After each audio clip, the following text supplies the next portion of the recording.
नमस्कार दोस्तों, स्वागत है आपका अपने वीजी नॉलेज में। साबिर का कत्ल कब और कैसे हुआ वो आपको बताएंगे। जिस दिन साबिर को पठान गैंग ने देखा और उसका पीछा कर उसको मार दिया गया, उससे 3-4 दिन पहले हाजी मस्तान के घर पर मीटिंग की गई थी। ये मीटिंग पठान गैंग और दाऊद गैंग में जो लड़ाई मारकाट होती थी उसको ख़त्म करने के लिए की गई थी। उस मीटिंग को जेना बाई ने अरेंज किया था। मीटिंग में करीम लाला दाऊद के पिता भी थे। ये सभी वहाँ बैठे थे। वहाँ कुरान पे कसम खाई के वो आज से एक दूसरे से कभी नहीं लड़ेंगे। आपको बता दें, रज्जी दाऊद का बचपन का दोस्त हुआ करता था। समझौते के 2-3 दिन बाद रज्जी का जाफर से झगड़ा हो जाता है। जाफर एक मर्डर केस में पैरोल पर बाहर आ रखा था। जाफर पाई धोनी का रहने वाला था। दाऊद जाफर को बोरी मोहल्ला में बने अपने ऑफिस में बुलाता है। वहां बातचीत के दौरान झगड़ा हो जाता है। दाऊद और उसके लोग जाफर को वहां पीटते हैं। जाफर अपनी जान बचाकर वहां से कैसे ना कैसे करके भाग निकलता है। वहां से भागने के बाद जाफर आलमजेब और अमीरजादा को इसके बारे में बताता है। कहा जाता है कि जो बड़ों ने मिलकर पठान गैंग और दाऊद गैंग के बीच में समझौता करवाया था, उससे पठान गैंग के लड़के नाखुश थे। वो अपनी दुश्मनी को जारी रखना चाहते थे। वहीं अमीरजादा का पिता नवाब खान वो बहुत ही गुस्सैल किस्म का आदमी था और वो चाहता था कि उसके बेटों का इलाके में दबदबा माना जाए, ना कि दाऊद और उसकी गैंग का। पठान गैंग के यंगस्टर्स को नवाब खान दाऊद गैंग के खिलाफ भड़काने का काम किया करता था। झगड़े के बाद जाफर आलमजेब और अमीरजादा के साथ घूम रहा था। आलमजेब और अमीरजादा गुस्से में भरे हुए थे। उनके सर पर खून सवार था। अमीरजादा की एम्बेसडर गाड़ी में अमीरजादा के साथ साथ आलमजेब और जाफर भी थे। तभी उन्हें रास्ते में अकबर लाला अपने 2 आदमियों के साथ खड़ा दिखाई दिया।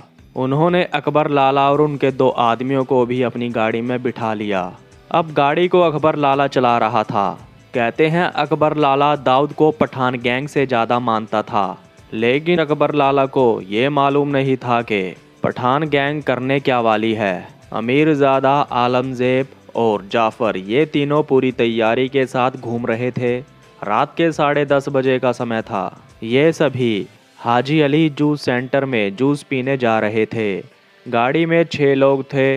अकबर लाला गाड़ी चला रहा था। तभी वहां उन्होंने साबिर को अपनी फेट कार में जाते देखा। साबिर अपनी गर्लफ्रेंड चित्रा के साथ था।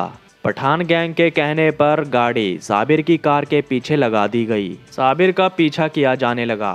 प्रभा देवी और शिवाजी पार्क के बीच में पड़ने वाले पेट्रोल पंप पर जब साबिर की गाड़ी पहुंची तो तीनों आलमजेब, अमीरजादा और जाफर गाड़ी से बाहर निकलते हैं। गाड़ी चला रहे अकबर लाला ने अपने दोनों दोस्तों को बाहर निकलने से मना कर दिया।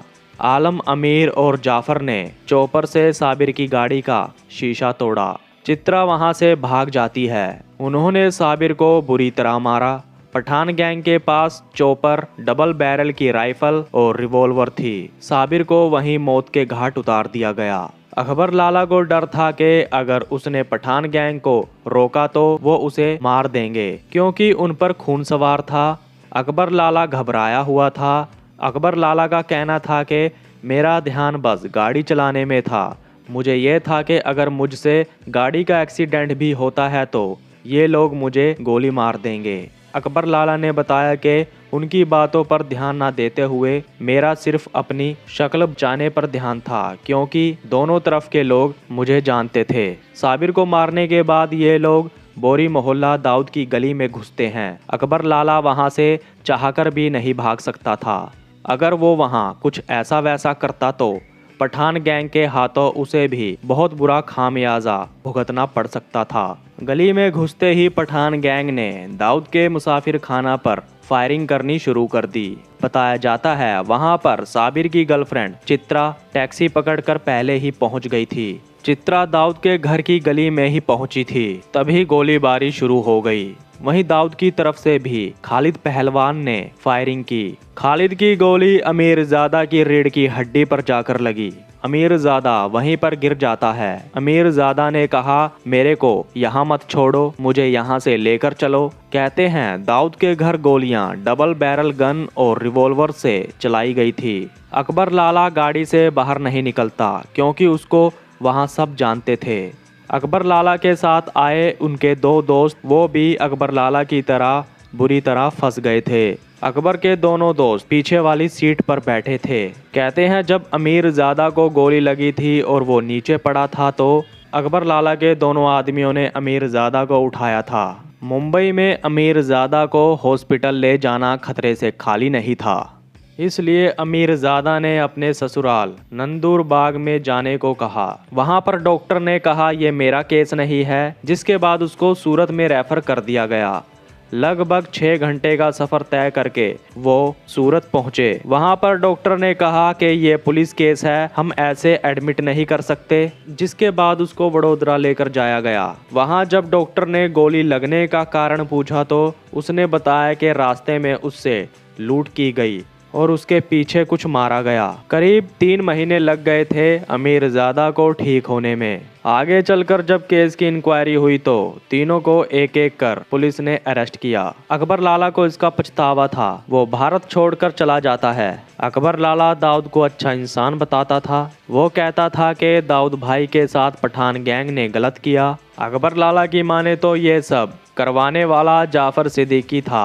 उसने ही आलमजेब और अमीरजादा के कान भरे। वहीं दूसरी तरफ अमीरजादा का पिता नवाब खान की वजह से भी ये सब हुआ। साबिर को मारने का पठान गैंग का पहले से कोई प्लान नहीं था। जाफर के झगड़े के बाद ये लोग तलाश में थे कि कोई दाऊद गैंग का मिलता है तो ये उसको सबक सिखाएंगे। लेकिन बदकिस्मती ऐसी थी कि जिस दिन ये लोग जूस पीने गए वहाँ उनको साबिर दिख जाता है। साबिर की हत्या के बाद जो मुंबई की सड़कें लाल हुई वो पहले ही हम अपनी वीडियोस में बता चुके हैं कि कैसे दाऊद ने अपने भाई साबिर के कातिलों से बदला लिया। असली गैंग वॉर जो हुई थी वो इस मर्डर के बाद शुरू हुई थी। जब 1987 में पठान गैंग और दाऊद गैंग में समझौता हुआ था तो जब जाकर 5 से 6 साल बाद अकबर लाला भारत आया और फिर उसने अपनी नई जिंदगी की शुरुआत की। बताया जाता है जाफर सिद्दीकी साबिर की हत्या करने के बाद उसने मुंबई के बांद्रा में एक बड़ी मस्जिद में 5 बड़े धार्मिक लीडर्स के सामने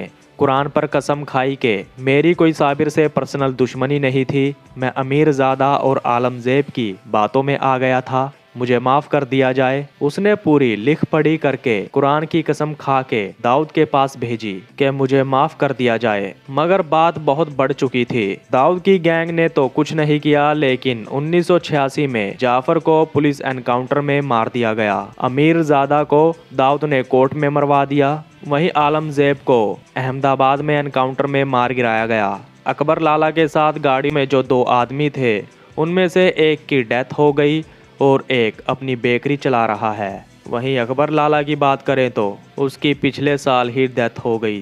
तो दोस्तों ये थी साबिर के कत्ल से जुड़ी कुछ बातें। अब तक के लिए इतना ही। तो नमस्कार दोस्तों।